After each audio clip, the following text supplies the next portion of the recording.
Musafir is my driver, was my driver ആ സമയത്ത്. അപ്പോൾ അദ്ദേഹം എൻ്റെ കൂടെ ഞാൻ ഓടി ഇറങ്ങിയപ്പോൾ തുടങ്ങി എൻ്റെ കൂടെ, മീൻസ് എൻ്റെ ജാക്കറ്റൊക്കെ കീറിപ്പോയിരുന്നു. അതൊക്കെ ഊരി ഞാൻ തണുപ്പത്തൊക്കെ നിൽക്കുമ്പോൾ കാറിൻ്റെ ഉള്ളിൽ ഹീറ്റർ ഇട്ട് തരാനും അങ്ങനെ എന്നോട് എനിക്ക് ഓർമ്മയുള്ളത്, ഞാൻ കുറെ ഒന്നും ഞാൻ ഇലാബറേറ്റ് ചെയ്യണില്ല. തിരിച്ച് ഞങ്ങള് അച്ഛനെ ഐഡന്റിഫൈ ചെയ്തിട്ട് തിരിച്ച് അമ്മയോട് കള്ളവും പറഞ്ഞ് അമ്മയും കൊണ്ട് കാറിൽ തിരിച്ചു വരുമ്പോ കരയാണ്. കരഞ്ഞപ്പോ ഞാൻ പറയാ കരയരുത്, അമ്മ കാണും, കരയരുത്. കാരണം അമ്മ ചോദിക്കില്ല എന്തിനാ കരയണം.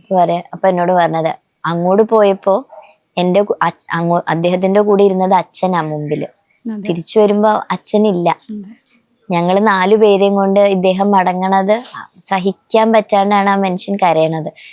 അപ്പോ അത്രയും നല്ലൊരു ഇപ്പൊ അവർക്ക് വേണമെങ്കിൽ എന്നെ ചെക്ക് ഇൻ ചെയ്തിട്ട് ഇനി ഞങ്ങളില്ല എന്ന് പറഞ്ഞു കഴിഞ്ഞാൽ എനിക്ക് എന്നെ സഹായിക്കും. ഇപ്പൊ പോലീസോ ആർമിയോ ലൈക്ക് എനിബഡി വുഡ് കം, എനിക്ക് വേറെ ടാക്സി ഹയർ ചെയ്യാം. പക്ഷെ അങ്ങനെയൊക്കെ ആവുമ്പോ അമ്മ അറിയാനുള്ള സാധ്യതകൾ കൂടുതൽ. അപ്പൊ ദൈവമായിട്ട് ഇവരെ കൊണ്ടു തന്നു, ഇവരെന്റെ കൂടെ നിന്നു. ഞാൻ പറയുന്ന കള്ള ഇവരോട് ഞാൻ പറയും, ഇങ്ങനെയാണ് ഞാൻ അമ്മയോട് പറയുന്നത്. അവരും ആ കള്ളങ്ങൾ തന്നെ അമ്മയോട് പറയും.